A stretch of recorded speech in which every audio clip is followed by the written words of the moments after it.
Jangan lupa like, komen, dan subscribe channel YouTube TVRI Bengkulu dan nyalakan lonceng notifikasinya. Oke pemirsa opini obrolan pagi ini kita lanjutkan lagi dengan Bang Bowo. Temanya yaitu serunya menjadi dosen muda gitu kan. Lanjut lagi nih Bang gitu, dan tentang menjadi dosen. Tadi sudah mungkin syarat dan ketentuan ininya gitu kan. Dari selama Abang mengajar lebih kurang dari 2019 Bang ya, 3 tahun nih. Gimana nih Bang melihat atau cerita suka dukanya lah gitu kan selama mengajar gitu kan. Kalau sukanya itu senang berbagi. Senang berbagi? Senang berbagi. Jadi ya kita ngasih ke mahasiswa itu 10, ya kita nggak berkurang juga 10. Senangnya di sana. Kemudian apa yang kita ajarkan itu kalau bermanfaat jadi ke kita pahalanya. Iya benar-benar. Mungkin kalau dukanya itu mungkin karena seumuran, mungkin jauh, gapnya nggak terlalu jauh. Jadi ketika kita serius dia anggap bercanda.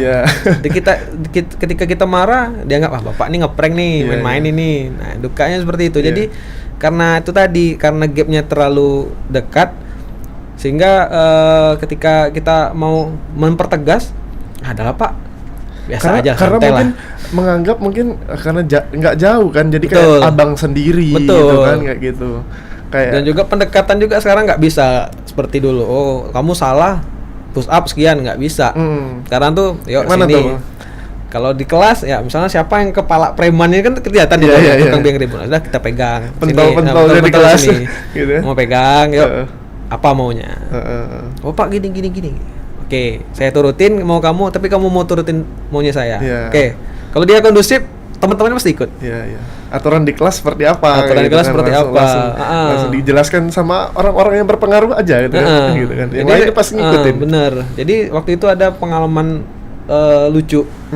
Jadi ketika saya masuk, mahasiswa mungkin udah lama nggak pernah ke kampus, nanya sama saya, Bang, ada Pak Bowo Bang? Oh ada di dalam. Lihat aja di dalam. Terus saya lagi duduk di luar kan. Oh lihat aja di dalam. Mungkin lagi di dalam tuh kendaraannya ada. Oh ya makasih Bang. Nanya sama Bang. Nanya sama saya. Ya, gitu ya. Teman saya sebelah tuh. Kenapa Abang nggak bilang bosnya Bang? Nggak, kita lihat aja. Sesekali kita kerjain. Pas masuk, nah kaget dia. Loh, berarti Abang Bapak tadi? Pak Bowo ya? Jadi gimana nih manggilnya Abang? Ya terserah kamu mau manggil apa. Seperti itu. Jadi itulah pengalaman. Sukanya kadang suka ngerjain mahasiswa tuh seneng deh. Ngejailin adik-adik. Betul. Ngejailin. Tapi dalam ranah tetap dalam koridor tetap menjadi dosen dan mahasiswa. Gitu. Benar. Kadang juga mungkin ya abang tidak dipungkiri juga pasti punya dong mahasiswa yang dekat gitu sama abang, maksudnya entah itu menjadi KM kelas atau sekretarisnya gitu kan gitu. Dan yang dekat juga artinya juga kadang di luar saking dekatnya tuh. Kalau saya dulu tuh Bang sama Bu Ibo tuh kadang manggilnya udah bunda gitu. Kadang sama mak sendiri gitu kan. Kalau sama abang pasti kayak abang sendiri kan? Banyak. Iya kan banyak ya kan kayak gitu. Banyak. Kadang itu tadi dukanya itu kadang mereka tidak bisa menempatkan pada tempatnya. Itulah gitu. Yang mungkin dalam proses pembelajaran. Iya. Jadi ya kadang kita di mana masih juga seperti itu kan. Jadi kadang saya tegur, kita lihat situasi dan kondisi di mana kita nih lokasinya gitu. Berarti abang termasuk dosen yang enjoy lah namanya? Nggak strict banget gitu ya? Enggak, menurut saya enggak ya? Santuy lah ya? Santuy. Tapi nggak tahu nih mahasiswanya nih. Makanya mahasiswa saya bilang, Bapak nih dosen PNS. Pegawai negeri sipil enggak Pak? Pegawai negeri santuy tadi. Istilahnya seperti itu. Oh iya. Alhamdulillah seperti itu. Berarti abang pengen dikenal atau dikenang menjadi dosen seperti apa? Sosok seperti apa? Yang inspirasi lah sebenarnya. Enggak. Kalau killer itu, kalau dulu killer itu kita terkenang, dalam artian terkenal yang positif. Kalau sekarang itu killer itu konotasinya udah beda dan negatif. Jadi mungkin dosen-dosen yang menginspirasi lah, dosen-dosen yang memberikan seperti ini loh bagusnya gitu, membuka wawasan mereka lah. Dan termasuk dosen favorit juga lah ya gitu ya. Mudah-mudahan lah. Mudah-mudahan. Dan informasi yang kita dapat juga nih, abang nih sudah menjadi kaprodi ya? Iya, alhamdulillah. 2000 berapa? 21. Masa jabatan berarti 5 tahun. 5 tahun. 5 tahun ya. Wah, 2021 saat abang usia 28. 28 ya. Heeh. Wah, itu gimana tuh Bang ceritanya? Maksudnya termasuk yang paling muda dan mungkin yang paling benar-benar yang paling muda ya Bang ya? Iya, di antara seluruh Dosen-dosen lain ya? prodi yang di FKIP, Di FKIP ya? ya, terutama di FKIP itu saya paling muda. Gimana ceritanya tuh? Ya, mungkin karena ada generasi kami di kampus itu kurang. Karena Gapnya jauh. Antara dosen-dosen yang senior itu sama yang kami yang muda-muda itu jauh. Bahkan ada yang masih ngajar, sekarang dulu diajar sama bapak itu, sekarang jadi rekan kerja. Oh. Dulu jadi anak bapak, Ya, sekarang anak bapak. sama-sama jadi bapak dosen. Sekarang jadi bapak dosen, Gitu. rekan kerja. Nah itu 2021 ya diamanatkan seperti itu.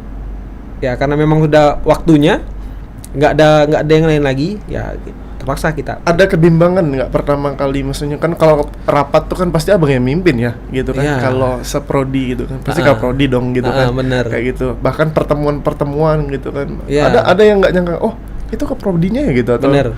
kayak gitu. Seperti itu. Gitu. Apalagi saya kita ke main rapat di FKIP atau di universitas, mana nih Kaprodi Penjas? Penjas. Saya Bu, oh yang masih muda ya. Alhamdulillah Bu masih muda. Ya. Gitu. Seperti itu. Nah, biasanya tuh kan rata-rata kan Mengkaprodi itu harus menjabat, bukan harus menjabat sih maksudnya tuh, tapi rata-rata kan dosen-dosen yang sudah lama mengajar gitu benar. kan, dengan pengalaman dia gitu kan kayak gitu. Tapi ini diamanahkan di usia segi 28 tahun. 20 tahun. Luar biasa. Harus mencari sendiri saya, harus mencari seperti ini karena di sana koordinator prodi itu administrasi. Dalam artian ya seperti Mas Anas mau menyelesaikan skripsi, pembimbing satunya siapa, pengujinya siapa, nanti Mas Anas mau ngurus surat keterangan ke aktif kuliah, ya di tingkat prodi. Nah itu kita yang menghandle-nya. Kebetulan alhamdulillah kita dibantu sama staff. Jadi nggak pure murni ke saya. Kalau kesulitannya ada nggak? Kesulitannya itu Kan ada dong yang senior yang masih aktif juga ya gitu kan. mungkin kayak itu gitu kan. pendekatannya beda lagi mungkin. iya. Mungkin kalau dia rapat ya kita kan masih muda. Jadi kalau dibantah itu wah, Ya, kok gini gitu lah. merasa beliau-beliau juga nggak dihargain nih gitu Merasa ya. nggak dihargain. Tapi saya balik-balik mikir ya usianya seusia orang tua saya kan. Jadi ya udahlah. Tetap menghormati betul, lah. pendekatan juga beda, Pak. Harusnya seperti ini loh bagusnya gitu. Mungkin itu. Karena ya musyawarah untuk mufakat lah Betul. perkembangannya ini. Dan mahasiswa juga cukup banyak Bang ya. Di Cukup. Penjas sendiri. Alhamdulillah cukup banyak. Tahun ini kami menerima itu 3 kelas. Tiga 3 kelas. rombongan belajar. Satu kelas itu kelas besar nggak? Satu kelas itu Standar, sekitar 40. 30, Oh, 30, 30 35 30 35 standar lah ya. standar. Kalau saya dulu kelasnya kelas besar Bang. Oh, Kami besar cuma ya? dibagi 2 kelas. Satu angkatan 120 cuma 60. Kelas tuh 60 kan. Dosen ini banyak ya. Ya, tapi saya dulu ikor jadi agak terbatas juga sebenarnya. Kalau pendidikan jasmaninya banyak kelasnya. Oh iya. Akan sampai 4-5 kelas juga kalau di kampusku gitu kan. Nah, terus lanjut nih Bang, cerita mengajar apa aja nih Bang yang Abang sampaikan, maksudnya berapa mata kuliah? Terutama kalau yang teori, yang praktek itu Ya. pasti tes lapangan. Tes lapangan memang basic saya. Kemudian mata kuliah praktek teori itu salah satunya ada mata kuliah sosiologi olahraga. Sosiologi olahraga. Jadi pengamat sosial tapi di bidang olahraga. Jadi olahraga terkini kenapa seperti yang tren kemarin ini rumput FIFA. Iya, Nah, benar. itu kita yang bahasnya di kampus, di ruang kelas. Kemudian masalah supporter. Mungkin kalau di Bengkulu supporter belum militan lah. Belum Iya. militan seperti Jawa. Mungkin Mas Anas di Jawa Barat Persib itu militan. Saya di Bobotoh. S2 di Malang itu militan. Iya. Militan banget. Nah, itu Bahkan kejadian kemarin juga kan di Malang. ya benar. yang supporter Nah, banyak juga kan betul. korban kan gitu. Nah, itulah kita yang membahasnya sosiologi di mata kuliah Sosiologi olahraga. Prakteknya yang jelasnya pasti tenis dong. Tenis lapangan. Gitu. Apalagi nih, Bang? Kemudian kebugaran jasmani. Kebugaran jasmani ya. Mata kuliah kebugaran jasmani. Praktek nggak tuh Bang? Satu praktek, satu teori, 2 SKS. Aduh SKS ya. Terus Kemudian renang. renang. Mata kuliah Renang kamu juga. Ngambil juga renang. Wah itu Bang, kalau cerita mata kuliah yang paling berat dalam dunia olahraga itu mata kuliah renang dan atletik kalau saya dulu. Karena memang kita harus menguasai 4 gaya. Betul. Dan itu masuk dalam air pagi-pagi Betul. biasanya. Kalau saya biasanya dulu- nggak mandi tuh ya. Waduh, nggak mandi doang, nggak mandi doang gitu kan. Biasanya nggak mandi tuh. Saking dinginnya. Kalau dulu kan Mas Hadi Setiabudi termasuk tinggi kan Tinggi, gitu. betul, kan. betul. Kolamnya tuh udah kayak batu es dalam tuh kan, gitu. Ah. Dan kita harus bisa 4 gaya, mau tak mau Mau tak dituntut. mau. Itu Betul. kalau 4 gaya udah ala gitu. Walaupun walaupun waktunya agak-agak jauh gitu kan Benar. gitu. Ya, Ada nggak mahasiswa yang nggak bisa renang, Bang? ya ada banyak. Banyak ya? Tapi itu tadi ya mungkin bahasanya dibully lah. Bahasa dalam artian memang basic kita olahraga ya harus bisa semua cabang olahraga. Semua cabang olahraga. Tapi paham untuk mentransfer ilmunya. Ya, Nah, iya. Gitu. Jadi di renang ya malahan kalau dia ya kita biarkan tenggelam dulu. Ya. Biar dia tenggelam kemudian nanti baru ditolong. Tapi kayaknya enjoy lah Bang mahasiswa Bang. Enjoy pasti. Kalau sama abang ininya, dosennya gitu kan. Kalau mungkin dosen-dosen yang strict itu kan wah mau tak mau nih gitu kan. Benar.